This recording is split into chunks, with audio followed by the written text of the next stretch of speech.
بڑے بڑے قبیلے سے تعلق رکھنے والے اور ممالک میں موجود ہوں گے جو بہت ساری چیزیں جانتے ہوں گے، اچھا کھانا کھا سکتے ہیں، اچھے کپڑے پہنتے ہوں گے، عالیشان ان کے گھر ہوں گے، بہترین گاڑیاں ہوں گی، لیکن ہم ان کے ساتھ نہیں رہے، ان کو چھوڑ کر ہم یہاں آ گئے،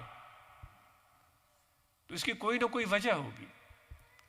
تو اب یہ سوال پیدا ہوتا ہے کہ جس اللہ کو ہم یاد کرنے کے لیے یہاں جمع ہوئے ہیں تو اس کا علم ہے ہمارے پاس، اس کی پہچان ہے، تو یہ تو ہر شخص اپنی کیفیت کو خود سمجھتا ہے اور جانتا ہے۔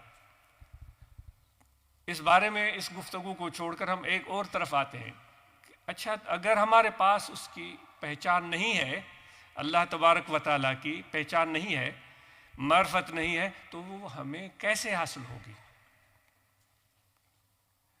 بے شمار لوگ آپ کو بتانے کے لیے تیار بیٹھے ہوں گے، جو آپ کو تقریر کے ذریعے، لیکچر کے ذریعے، وائز کے ذریعے آپ کو بتا سکتے ہیں، لیکن آئے ہم آج یہ مل بیٹھ کر اس پر سوچتے ہیں کہ آخر اس پروردگار کو، اللہ تعالیٰ کی ذات کو کی پہچان اور معرفت ہمیں کیسے ملے گی؟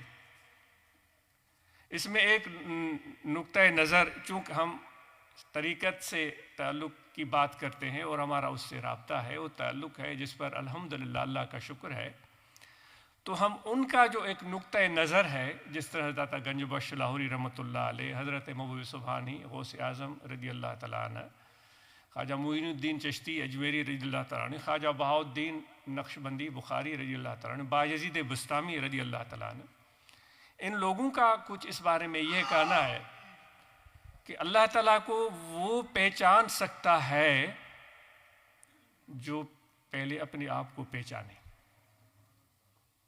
اپنے آپ کو پہچان لے۔ یہ پھر سوال ہوتا ہے کہ بھائی اللہ تعالیٰ تو بڑی عظمت والا، سب سے بڑا، اس کی دنیا بھی بہت بڑی، کائنات دیکھیں، سیارے دیکھیں، ستارے دیکھیں، دنیایں دیکھیں، بے شمار، انسان کے عقل اور فہم سے بھی بہت ہی زیادہ۔ چھوٹا سا سوال ہے آپ سے اور مجھ میں اپنے آپ سے، کیا ہم اپنے آپ کو پہچانتے ہیں کہ ہم کیا ہیں؟ ہم کس طرح کے بندے ہیں؟ دوسرے الفاظ میں اگر وہ اچھے تو نہیں لگتے، ہم یہ کہیں کہ ہم کس مرض کی دوا ہیں، ہم ہیں کیا؟ اچھا اس کو بھی چھوڑیں، یہ سوال ہے کہ آپ اور ہم نے کبھی کوشش کی ہے کہ ہم اپنے آپ کو سمجھیں کہ ہم کیا ہیں؟ یہ نیت کی ہے، یہ ارادہ کیا ہے کہ اپنے آپ کو سمجھیں کہ ہم ہیں کیا، ہم کیا چاہتے ہیں، ہم کس طرح کے انسان ہیں، یہ کوشش کی ہے؟ اس موقع پر وہ حدیث بھی ایک آتی ہے، حضور علیہ الصلوۃ والسلام فرماتے ہیں مومن کے لیے آئینہ ہوتا ہے۔ ہم بعض اوقات کسی کے بارے میں یہ کہتے ہیں کہ یہ بھائی بڑا غصے والا ہے، یہ تو بڑا تکبر کرتا ہے، یہ بہت بڑا خود پسند اور مغرور ہے، یا اس طرح کی بے شمار چیزیں۔ تو حضور علیہ الصلوۃ والسلام کے ارشاد عالیہ کے مطابق کہ مومن کے لیے آئینہ ہے، تو کیا ایسا تو نہیں ہے کہ جو سامنے ہمیں نظر آ رہا ہے وہ ہماری عادتوں کا عکس ہے، ہمارے اندر وہ خرابیاں ہیں، ہم اکڑ کرتے ہیں، جو اور کسی اور شخص میں نظر آ رہی ہے وہ چیز، وہ بنیادی طور پر جو حضور نے فرمایا مومن کے لیے آئینہ ہے، وہ اپنا عکس تو ہم نہیں دیکھتے، وہ اکڑ والا بندہ، وہ تکبر کرنے والا، وہ غصہ کرنے والا، وہ انتقام لینے والا، وہ ظلم کرنے والا، وہ حق غصب کرنے والا، اور گھر میں محبت اور پیار سے پیش نہ آنے والا، وہ سامنے والا بندہ نہیں ہے، وہ میں خود ہوں، جو سامنے مجھے آئینے میں نظر آ رہا ہے وہ نہیں ہے، وہ میرا عکس ہے۔ تو اس لیے ہم مراقبہ کرتے ہیں، ہم تو ایسے آنکھیں بند کر کے تھوڑی دیر بیٹھ جاتے ہیں، لیکن حقیقت یہ ہے کہ ہم اس لیے مراقبہ کرتے ہیں کہ اپنے اندر جھانکیں اور اپنے آپ کو پہچاننے کی کوشش کریں۔ مولانا جلال الدین رومی رحمۃ اللہ علیہ فرماتے ہیں کہ ایک شخص تھا، وہ شکار کے غرض سے، مجھے امید ہے کہ آپ کو اردو سمجھ میں آ رہی ہوگی، وہ شکار کے غرض سے جنگل کی طرف گیا، وہ شکار کرنا چاہتا تھا۔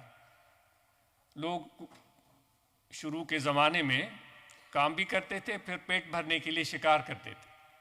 وہ شکار کرنے کے لیے جنگل میں گیا، جنگل بہت گھنا تھا اور اس کو اس گھنے جنگل میں کافی ٹائم لگ گیا، درختوں کے درمیان سے گزرتا ہوا، جھاڑیوں سے بچتا، کسی جانور کی تلاش میں تھا جس کو وہ شکار کرے اور اس سے اپنا پیٹ بھر سکے۔ تو وہ آگے جب دور تک گیا تو اس کو ایک چرواہا نظر آیا۔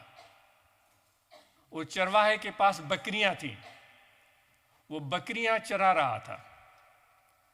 وہ بکریوں کے ساتھ چرواہے کا ہونا یہ کوئی غیر معمولی بات نہیں ہے۔ غیر معمولی بات تب بنی کہ جب اسے نظر آیا کہ اس غول میں صرف بکریاں نہیں تھی، ایک شیر بھی تھا، اور وہ شیر ان بکریوں کے ساتھ گھوم رہا تھا۔ وہ جو آنے والا وہ شکاری کوئی اور نہیں تھا، وہ بھی ایک شیر تھا۔ تھوڑی جو بات شروع میں نے عرض کی، وہ بھی ایک شیر تھا۔ اس نے اس بکریوں پر حملہ کرنے کی کوشش کی تو بکریاں بھاگیں اپنی جان بچانے کے لیے، تو وہ شیر جو اس بکریوں کے غول میں موجود تھا وہ بھی بھاگنے لگا۔ تو یہ جو شیر ان بکریوں کو پھاڑنا چاہتا تھا، شکار کرنا چاہ رہا تھا، تو اپنے جیسے شیر کو دیکھ کر کہ وہ بھی بکریوں کی طرح ڈرپوک اور بزدل بن کر بھاگ رہا ہے، تو اس کو حیرت ہوئی کہ شیر کی یہ وصف نہیں ہے کہ ڈر کر بھاگے۔ تو بڑی کوشش اور دوڑ کے بعد وہ اس شیر تک پہنچ پایا اور اس شیر کے قریب جا کر کہنے لگا، تم کیوں بھاگ رہے ہو؟ یہ تو بکریاں ہیں، یہ تو شکار بنتی رہتی ہیں، تم کیوں بھاگ رہے ہو؟ اس شیر نے کہا، میں بھی بکری ہوں، میں بھی بکری ہوں۔ شیر نے کہا کہ تم کیسے بکری ہو؟ کیونکہ وہ صرف بکری کو ہی دیکھ رہا تھا۔ اس نے کہا، انہی کی طرح میرے 4 پاؤں ہیں، انہی کی طرح میرے 2 کان بھی ہیں، میں بھی انہی کی طرح رہتا ہوں، انہی کی طرح پھرتا ہوں، انہی کی طرح بھاگتا ہوں، میں بکری ہوں۔ شیر نے کہا، تم بکری نہیں ہو، تم مجھ جیسے شیر ہو۔ اس نے کہا، نہیں، تم تو بڑے خطرناک جانور ہو، ہم بکریوں کو کھا جاتے ہو، ہمارا شکار کرتے ہو، بڑی مشکل سے ہم تم سے جان بچاتے ہیں۔ اس نے کہا، نہیں، تم بکری نہیں ہو، وہ سب بکریاں ہیں، تم بکری نہیں ہو۔ لیکن وہ شیر مان کے نہیں دے رہا تھا کہ وہ بکری نہیں ہے، وہ شیر ہے۔ تو شیر نے اس کو کہا کہ ذرا تھوڑا میرے ساتھ چلو۔ بڑی مشکل سے اس کو اپنے ساتھ لے کر گیا۔ وہ ایک کنویں کے اوپر جا کر پہنچے جس میں پانی تھا۔ وہ شیر آگے بڑھا، اس کو کہا کہ سامنے پانی میں نظر کرو، مجھے دیکھو، میرا عکس دیکھو۔ اس نے عکس دیکھا، مجھے بھی دیکھا ہے، میرا عکس بھی دیکھا ہے۔ اس نے کہا، میں نے دیکھا، بالکل سیم ہے، جس طرح تمہاری بڑے بڑے بال ہیں چہرے کے آس پاس، تمہارے کان ہیں اور تمہارے بڑے بڑے دانت ہیں اور بڑی بڑی چمکتی ہوئی آنکھیں، وہ نظر آ رہی ہیں پانی میں، بالکل۔ اس نے کہا، اب تم آگے بڑھو، تم اس طرح اپنے آپ کو اس پانی کے سامنے لے آؤ۔ تو وہ آگے بڑھا۔ جب اس نے پانی میں نظر کی تو بالکل وہ جو سامنے شیر کھڑا تھا اس جیسی شکل نظر آ رہی تھی اس کو، اس جیسے چہرے پہ لمبے لمبے بال اور اسی طرح اس کے لمبے لمبے دانت اور چمکتی ہوئی آنکھیں اور گھومتے ہوئے کان۔ تو وہ بڑا حیران ہوا۔ اس نے کہا، واقعی یہ تو بکریوں سے بالکل میں مختلف ہوں۔ تو اس نے کہا، یہی تو میں تمہیں بات بتانا چاہ رہا تھا، آؤ میرے ساتھ۔ پھر اس کو لے کر کے آیا جنگل میں، سامنے کوئی ہرن کھڑا تھا۔ اس نے کہا، اب مجھے دیکھو میں کیا کرتا ہوں۔ وہ شیر نے بڑی سی انگڑائی لی اور بہت سا زور اور طاقت اور توانائی اپنے بدن کے اندر پیدا کی اور آواز نکالی اور جمپ لگایا، اپنے دم کو ہلایا اور پنجوں سے شیر اس ہرن کی طرف بھاگا تو وہ اس ہرن کو شکار کر چکا تھا۔ وہ شکار تو کیا ہوتا، وہ اس کے ڈر سے خود بخود گر گیا۔ تو اس نے کہا، اب تمہاری باری ہے۔ یہ کتنا مرحلے وہ اس کو طے کرا رہا ہے۔ پھر دوبارہ اس کو کسی جانور کے سامنے لے گیا، اس کو کہا، تم بھی اسی طرح کرو۔ اس نے اسی طرح کیا، اپنی طاقت کو توانائی کو جمع کیا، اپنے دم کو ہلایا، اپنے آواز کو جگایا، زوردار دھاڑ نکالی اور جب اس نے شکار کیا تو وہ سارے جانور جنگل میں ایک ہاہاکار مچ گئی، جنگل گونجنے لگا۔ اس نے کہا، اچھا یہ میری آواز ہے، جو پورے جنگل جس سے گونج رہا ہے، پرندے اڑنے لگے، مور بھاگنے لگے، جانور بھاگنے لگے، وہ بکریاں کہیں گئیں، وہ چرواہا کہیں چلا گیا. وہ حیران ہو گیا کہ میرے اندر اتنی طاقت ہے، میری اتنی دہشت ہے، اس طرح جانور مجھ سے ڈرتے ہیں. تو وہ پہلا دن تھا جب اس شیر کو پتہ چلا کہ میں بکری نہیں ہوں، میں شیر ہوں. وہ کیوں اس طرح ہوا تھا؟ کیونکہ وہ بکریوں کی صحبت میں رہتا تھا، وہ بکریوں کے ساتھ گھومتا تھا، وہ بکریوں جیسی عادتیں اس میں پیدا ہو چکی تھیں. آج اس کو اپنی پہچان ملی تھی، اس نے اپنی طاقت کو سمجھا تھا، اپنے پنجے کی طاقت کو سمجھا تھا، اپنی آنکھوں کی چمک کو سمجھا تھا، اپنے جسم کی توانائی کو سمجھا تھا. اس دن کے بعد وہ شیر ایک نئی زندگی سے روشناس ہوا تھا. آپ سے بھی یہ سوال ہے کہ ہم ہیں کون؟ ہمارے اندر ہم کس مرض کی دوا ہیں؟ ہم کیا کر سکتے ہیں؟ ایسا تو نہیں ہے کہ ہم بھی بکریوں کی صحبت میں رہ کر بکری بن گئے ہوں. ایسا تو نہیں ہے کہ بھیڑوں کی صحبت میں رہ کر ہم بھیڑ بن گئے ہوں. ایسا تو نہیں ہے کہ ہم بھیڑیوں کی صحبت میں رہ کر بھیڑیے بن گئے ہوں. ایسا تو نہیں ہے کہ کسی اور جانور کی یا کسی اور جانور کی مزاج کی طرح، کووں کی طرح ہم کاں کاں کرتے پھرتے ہوں، ہر وقت شور مچاتے پھرتے ہوں جس کا کوئی فائدہ ہی نہیں. تو ہمیں انسان بننے کے لیے ضرورت ہے اس چیز کی کہ اپنی حقیقت کو پہچانیں، ہمارے اندر جو صلاحیتیں ان کو سمجھنے کی ہم کوشش کریں. کیونکہ علم جو ہے وہ علم اندھوں کا ساتھی نہیں ہے. اگر ہم اپنے آپ کو نہیں پہچانتے تو پھر ہم اندھے.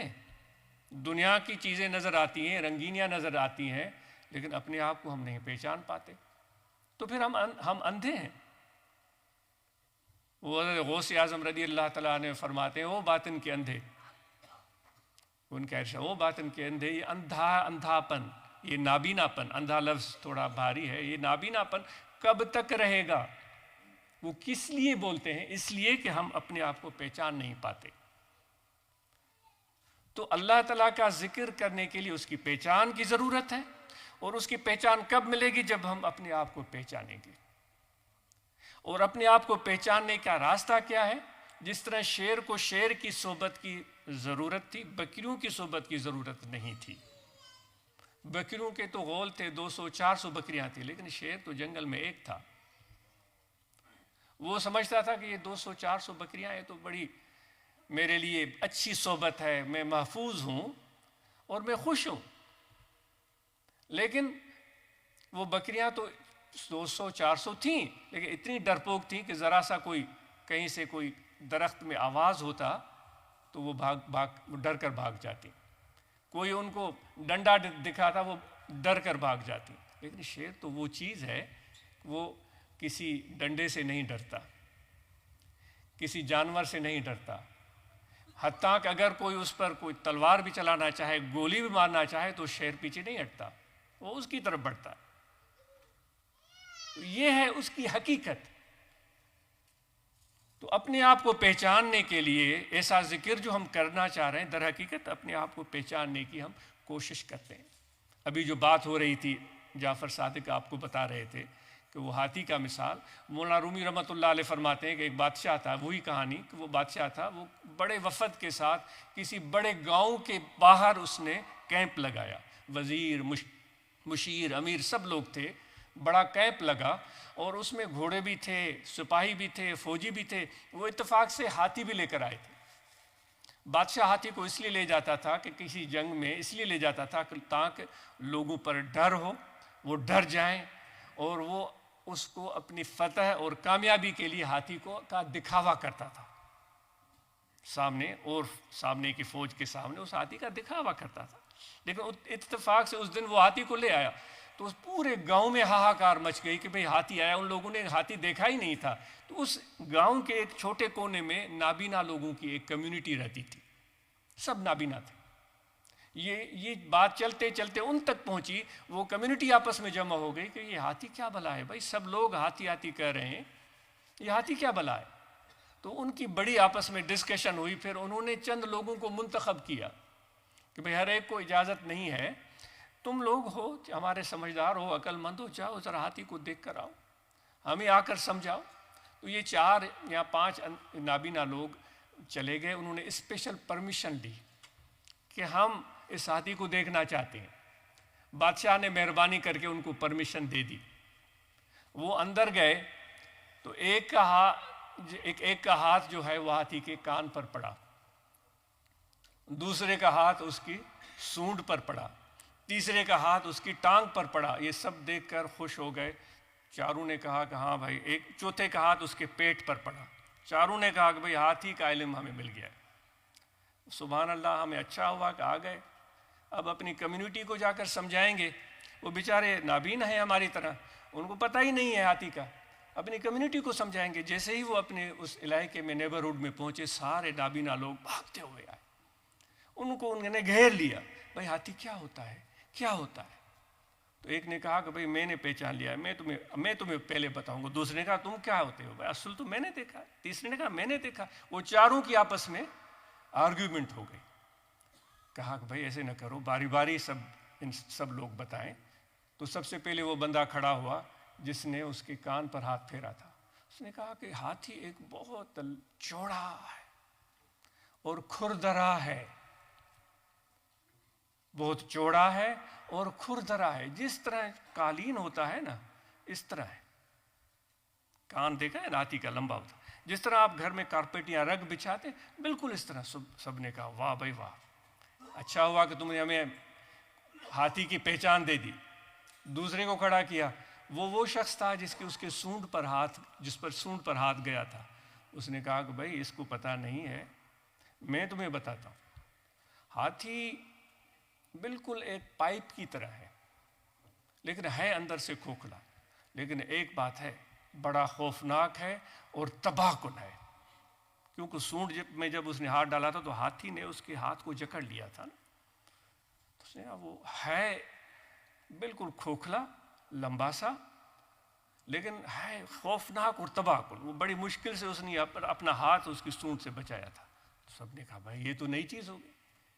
تیسری شخص کی باری آئی جس نے ٹانگ پر ہاتھ پھیرا تھا، تو اس نے کہا کہ بھائی نہیں، میں آپ کو بتاتا ہوں، وہ بہت مضبوط ہے، مستحکم ہے، بہت مضبوط اور مستحکم ہے، اور بالکل فولاد کی طرح ہے۔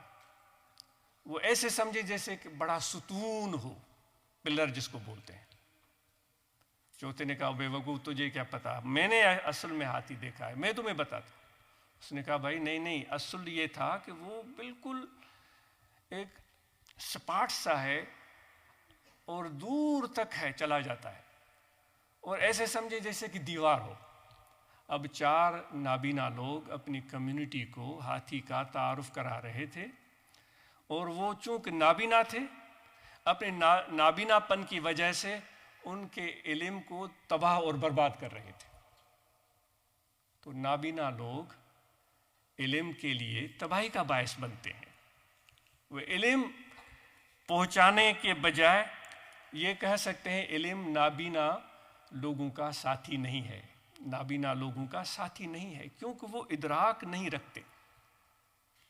تو دوستو، ہم اور آپ یہاں اس لیے جمع ہوئے ہیں کہ اللہ تعالیٰ کا ذکر کریں، اور اس لیے جمع ہوئے ہیں کہ اللہ تعالیٰ کو پہچانیں، اس لیے جمع ہوئے ہیں کہ ہم اپنے آپ کو پہچانیں تاکہ اللہ تعالیٰ کی پہچان ہمیں مل سکے، اور آپ کی عظمت اور معرفت اور مقام اور مرتبہ کیا ہے۔ ہم سب کعبۃ اللہ شریف کی زیارت کے لیے جاتے ہیں، جو بہت عظیم مقام ہے، اس کی زیارت نصیب فرمائے اللہ تبارک و تعالیٰ، اور ہم بڑی تعظیم بجا لاتے ہیں۔ لیکن کعبۃ اللہ شریف اللہ تعالیٰ کی صفات کی تجلیات کا مرکز ہے۔ جو اللہ تعالیٰ کی صفات ہیں، رحیم ہے، رحمان ہے، کریم ہے، غفار ہے، یہ اللہ تعالیٰ کی صفات ہیں۔ ان میں سے چند صفات کی نزول کا مرکز ہے کعبۃ اللہ شریف۔ چند صفات کی نزول ان پر نازل ہوتی ہیں اللہ تعالیٰ کی طرف سے وہ صفات۔ وہ کہتے ہیں نا، حضرت باجید بستامی رحمۃ اللہ علیہ وہ حج کے لیے نکلے تھے، حضرت ابراہیم بن ادھم، تو وہ بڑے محبت اور عقیدت سے ہر منزل پر وہ نوافل ادا کرتے تھے، وہ خانہ کعبہ کی زیارت کرنا چاہ رہے تھے۔ تو ان کا سفر جاری تھا، وہ بھی میں بات عرض کرتا ہوں۔ تو یہ ہو گیا کعبۃ اللہ۔ لیکن آپ کو پتہ ہے اللہ تبارک و تعالیٰ نے ایک جگہ شاید فرمایا ہوگا یا نہیں فرمایا ہے، وہ میرا گھر ہے، یہ اللہ تبارک و تعالیٰ نے فرمایا ہو، یہ چیک کریں آپ. میں وہاں رہتا ہوں، یہ فرمایا ہو، یہ آپ چیک کریں. لیکن آپ کو پتہ ہے ہم کس پر بات کر رہے ہیں؟ کہ ہم اپنے آپ کو پہچانیں. آپ سمجھیں نا، پہلے گفتگو کا جو تھا وہ ہم اپنے آپ کو پہچانیں.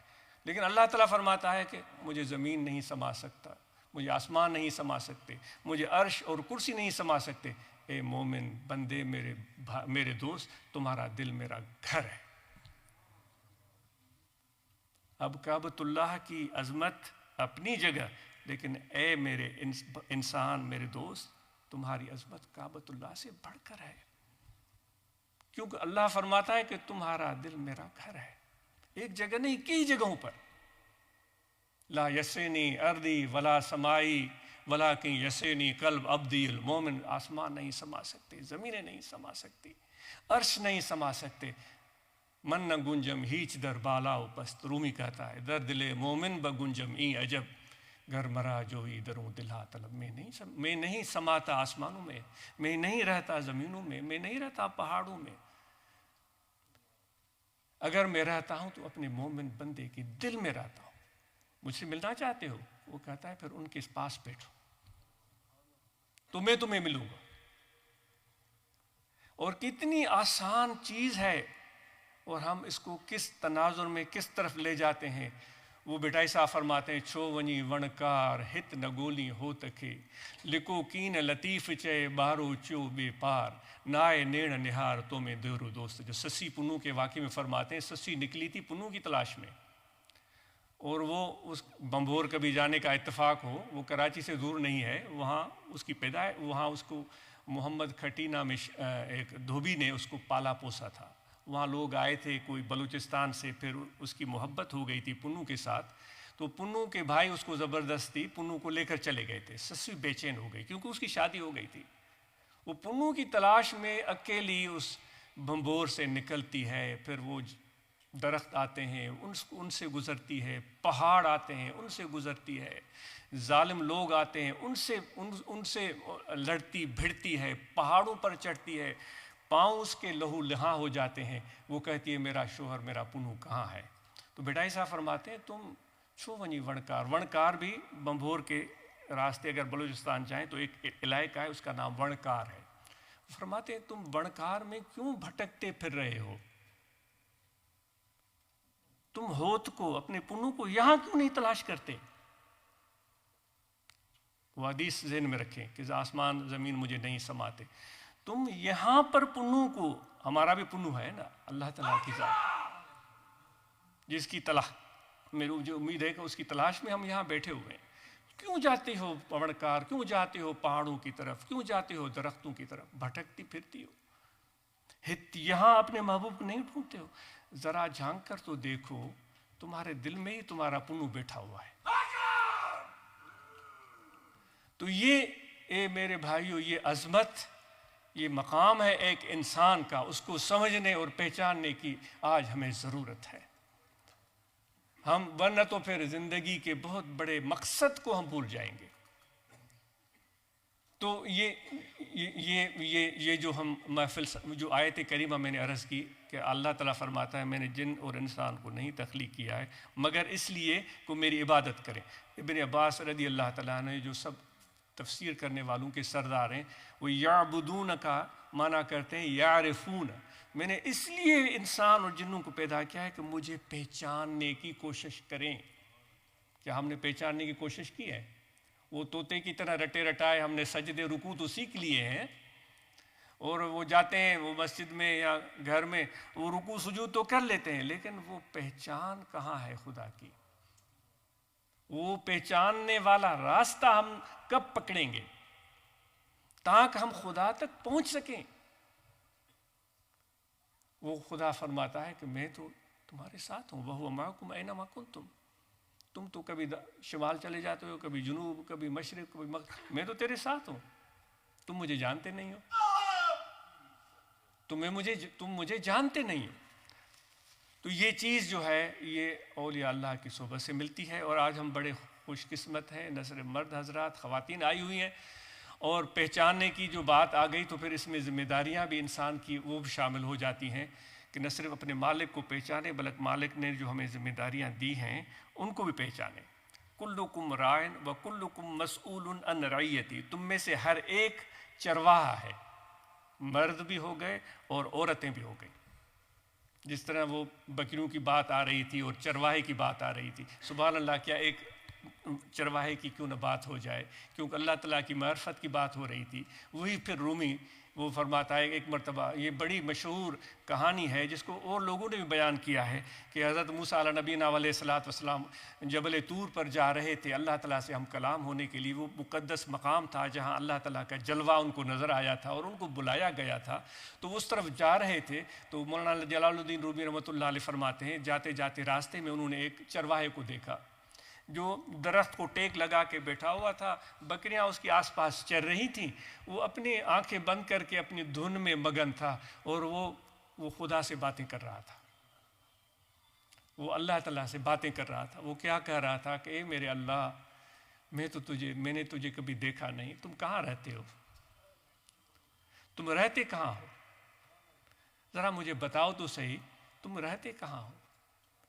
وہ میرے پروردگار، مجھے پتہ ہے تم پوری کائنات کو چلاتے ہو، زمینوں کو چلاتے ہو، آسمانوں کو چلاتے ہو، کتنا بڑا کام ہے، کتنا بڑا کام ہے۔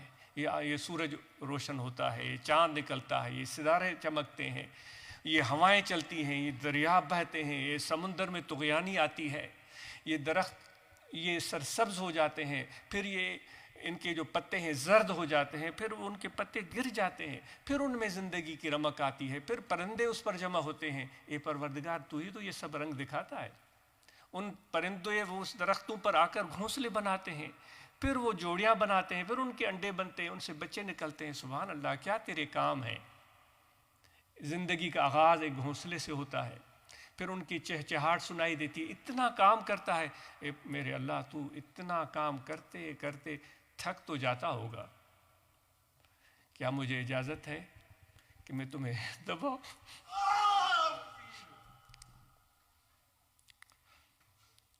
اب موسیٰ علیہ السلام یہ بات سن رہے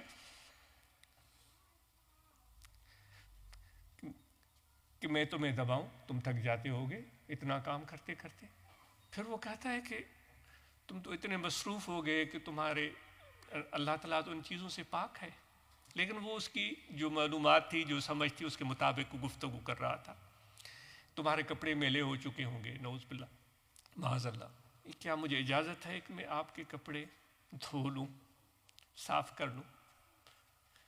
اے پروردگار، تو اتنا حسین جمیل ہے، تمہاری بڑے بڑے زلفیں ہوں گی، مجھے اجازت ہے میں تمہاری زلفیں سنواروں؟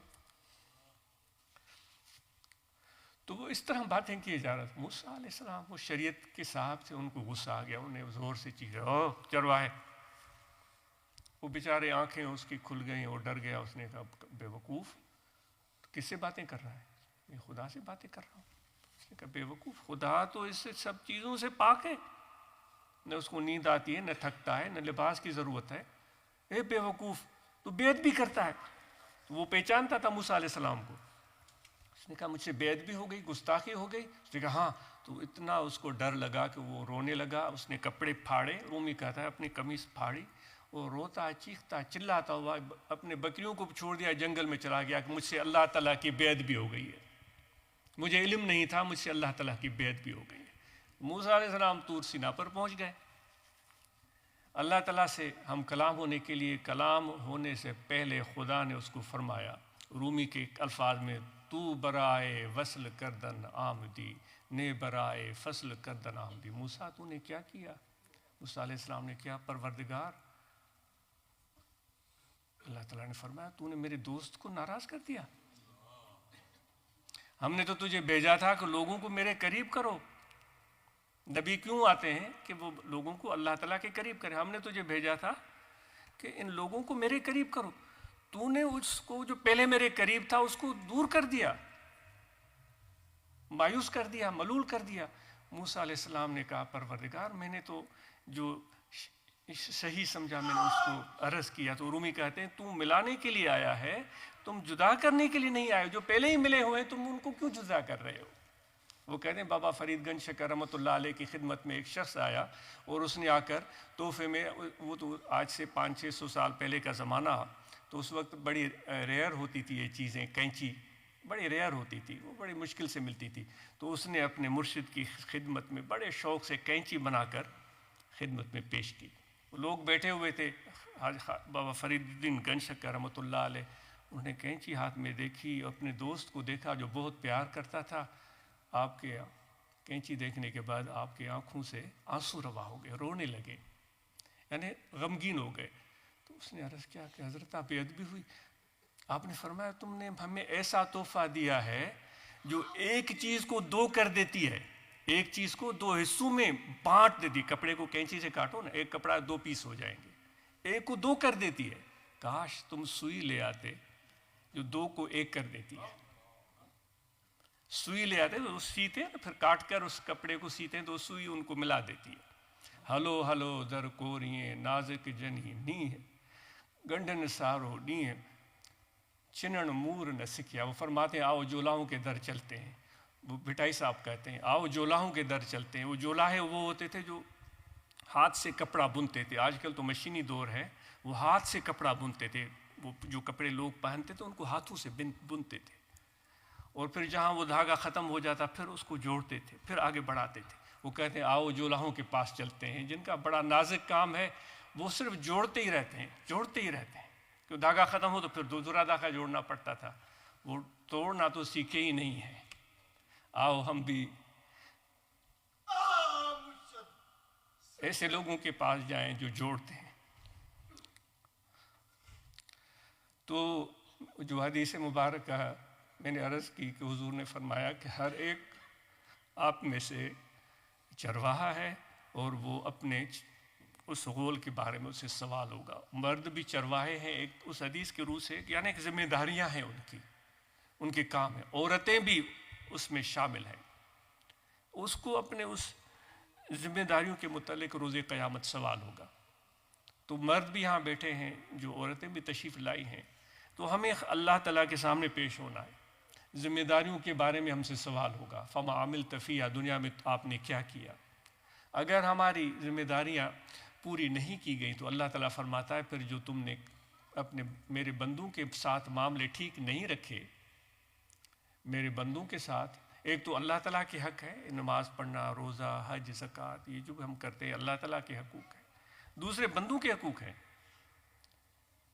کہ ان کے ساتھ ظلم نہ کرنا۔ ہم ظلم کر جاتے ہیں نا، وہ ظلم سے ہمیں ڈر ہی نہیں لگتا۔ کسی کو ہم نے ڈانٹ دیا، کسی کو ہم نے کسی کا دل دکھا دیا،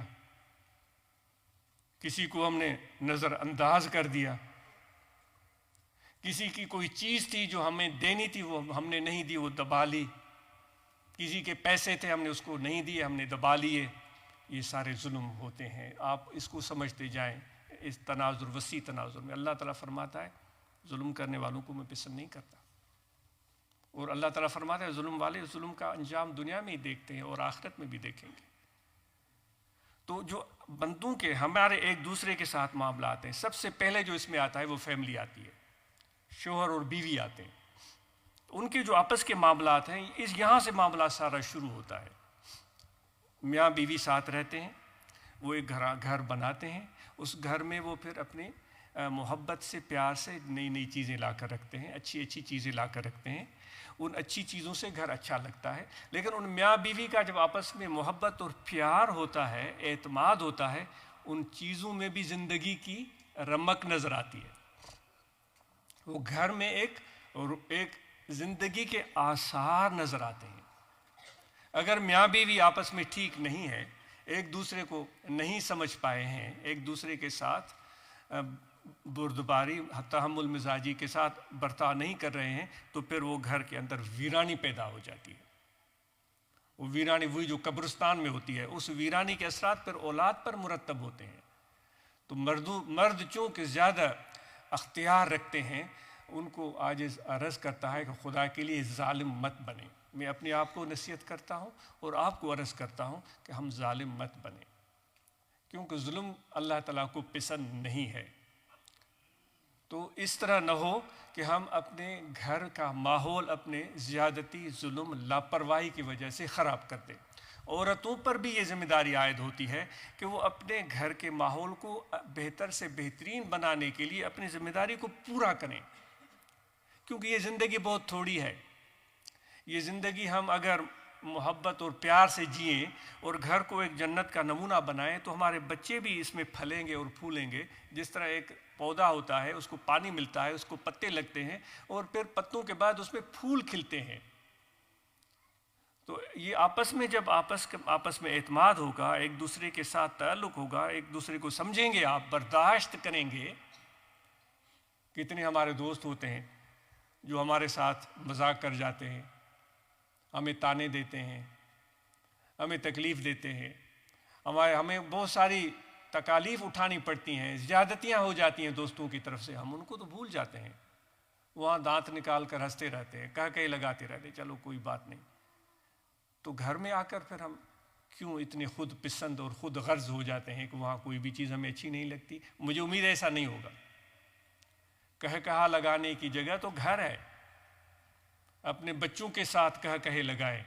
حضور علیہ السلام فرماتے ہیں نا، جب آپ ہنستے ہیں تو اتنے اچھے لگتے ہیں کہ آپ کے بھائی اگر آپ کو دیکھیں تو ان کو چاہیے دعا دیں کہ تم ایسے ہی ہنستے رہو، تم ایسے ہی ہنستے رہو۔ تو خوشی اور مسرت کا جو سب سے اچھا مرکز ہے وہ گھر ہے، اپنے بچوں کے ساتھ، اپنے گھر والوں کے ساتھ، اپنے بیٹے اور بیٹیوں کے ساتھ۔ اور یہ ہم اپنے بچوں کو تیار کر رہے ہیں، معذرت کیجیے گا، مجھے معذرت ہے، میری گفتگو طویل ہو گئی ہے۔ ہم بچوں کو تیار کر رہے ہیں مستقبل کے چیلنجز کے لیے، تو یہ ماں باپ مل کر کریں گے۔ ہم چاہتے ہیں یہ بچے ہمارے آگے آئیں اور بہترین کارنامے سر انجام دیں۔ ہماری ان نوجوانوں پر نظر ہے، ہم ان کے لیے دعاگو ہیں۔ ہم امید کرتے ہیں کہ اس ملک کے اندر رہتے ہوئے جو بھی شعبہ ہے زندگی ہے، سیاست ہے، سماجی خدمت ہے، پروفیشنل لائف ہے، doctor, engineer, technician, plumber, nurse, paramedic, جو ہیں ان میں بہترین خدمات سر انجام دیں گے، اور مجھے امید ہے کہ وہ پوری کمیونٹی، ہمارے لوگ ان کی اس خدمت کو سراہیں گے اور سمجھیں گے۔ بڑی خوشی ہوئی کمیونٹی 1 کے نام سے دوست مل جل کر یہاں خدمات سر انجام دے رہے ہیں، اور امید ہے کہ اس کام، اس جذبے کو وہ برقرار رکھیں گے۔ تو آج ہم یہاں مل کر بیٹھے ہوئے ہیں، آج ہم یہ تو کوشش کریں کہ جو دل میں نا تھوڑا سا ہم نے بغض پال کے رکھا ہے، تھوڑی سی ناراضگی ہے، بغض بڑا لفظ ہو جائے گا، تھوڑی سی ناراضگی ہے، تھوڑی سی ناپسندیدگی ہے، تھوڑا سا اپنے آپ سے کچھ زیادہ پیار ہے، تو اس پیار کو تھوڑا سا اپنے بیوی بچوں پر بھی نچھاور کرنے کی کوشش کریں۔ تو اس پیار کی، اس نچھاور کرنے سے اللہ تعالیٰ فرماتا ہے تم خرچ کرو گے تو میں برکت دوں گا۔ نچھاور کریں گے اپنے بیوی بچوں پر آپ، اور بیوی آپ پر نچھاور کرے گی، تو اس عنایت میں، اس نعمت میں اللہ تعالیٰ اور اضافہ فرما دے گا، تو گھر جنت کا نمونہ بن جائے گا۔ تو اور اس حوالے سے یہ ماشاءاللہ ڈربی کے دوستوں کو آفرین ہو، جو ان کی خدمات اور کارنامے ہیں بہترین اور لاجواب ہیں، اور اس محفل میں حاضر ہو کر بہت مسرت اور خوشی محسوس ہوئی۔ خواتین موجود ہیں، انہوں نے بھی مجھے امید ہے کہ اس پیغام کو سمجھا ہوگا، اور مجھے امید ہے کہ جو ہمارے دوست، ہمارے نوجوان اردو نہیں سمجھتے، ان کے لیے معقول بندوبست ہوگا کہ وہ چیز سمجھ سکیں۔ اگر نہیں سمجھ پائے ہیں تو اگر کوئی اس پیغام کو، جو آج اس کو کہا گیا کہ آپ دیں، اگر اس کو انگلش فارمیٹ میں تھوڑے مختصر انداز میں ہی صحیح پیش کر دیا جائے تاکہ ہمارے نوجوان دوست سمجھ سکیں۔ یہاں دل ہے، اس دل میں توجہ رکھیں۔ یہ ذکر جو کہ ہم کہہ رہے تھے کہ پہچاننے کا ذریعہ ہے اللہ تعالیٰ کو اور اپنی ذات کو، تو یہ دل ہے، دل میں توجہ رکھیں۔ کھڑے بیٹھے لیٹے سوئے جاگے ہر وقت دل پکارا ہے اللہ اللہ اللہ اللہ اللہ۔ یہ خفی ذکر ہے، یہ زبانی ذکر نہیں، یہ توجہ اور خیال سے ہوتا ہے، ہاتھ کار کی طرف اور دل یار کی طرف۔ کھڑے ہیں، بیٹھے ہیں، لیٹے سوئے جاگے اللہ اللہ اللہ اللہ۔ یہ مشق کر کے تو دیکھیں، تو یہ دیکھیں کیسے دل اللہ کے ذکر میں جاری ہو جاتا ہے۔ ہمارے دوست تھے، وہ کہتے تھے کہ میں اپنے گاؤں میں گیا، بچے بنٹے کھیل رہے تھے، وہ جو شیشے کے ہوتے ہیں نا، ان سے وہ کھیل رہے تھے۔ تو کہہ رہا تھا کہ اس میں ایک دو بچے ایسے تھے جو کہ میرے تھے. تو وہ بچے جب وہ ان سے نشانہ لگا رہے تھے دوسرے بنٹوں پر ایک ہاتھ میں ہو, اگر کسی کا لگے تو بھی وہ اس کے منہ سے کچھ ناشائستہ الفاظ نکلے, نہ لگے پھر بھی ناشائستہ. میں نے دیکھا جو میرے بچے کھڑے تھے وہ نشانہ لگا رہے تھے, لگ جائے تو ان کی زبان سے بے اختیار نکلتا تھا اللہ. تو میں حیران ہو گیا کہ یہ کیا چیز ہے. وہ چھوٹے بچے تھے, وہ لاؤڈ اسپیکر پر وہاں بیان کرا, میں حیران ہو گیا کہ یہ کیا چیز ہے. تو یہ ہے اللہ کا ذکر. جب رگ و رگ میں خون کے قطرے قطرے میں اللہ کی یاد سما جاتی ہے نا, تو پھر وہ اللہ تعالیٰ کی جو وہ بھی یاد کرتا ہے. یہ جو بے اختیار زبان سے اللہ نکلتا ہے, یہ اس کی یاد کی نشانی, وہ ہمیں یاد فرما رہا ہے. تو اس لیے یہ ذکر کریں, کھڑے بیٹھے لیٹے سوئے جائے گے, اللہ اللہ اللہ اللہ مراقبہ کریں. روزانہ ختم شریف پڑھ کر حضور علیہ السلام کی بارگاہ میں تحفہ پیش کریں, مشائخ عظام کی بارگاہ میں, اور آنکھیں بند کر کے دل میں توجہ کر کے اللہ اللہ اللہ یہ کریں. اور نماز ہم پابندی سے ادا کریں, 5 وقت ادا کریں. اور اسی طرح ہم رمضان مبارک کے روزے رکھیں. اسی طرح ہم زکوٰۃ جس کسی پر ہم میں سے واجب ہے وہ زکوٰۃ ادا کریں. جس کسی پر حج فرض ہے اور اس کے اندر اتنی توانائی طاقت ہے تو وہ خود یہ فریضہ سر انجام دے.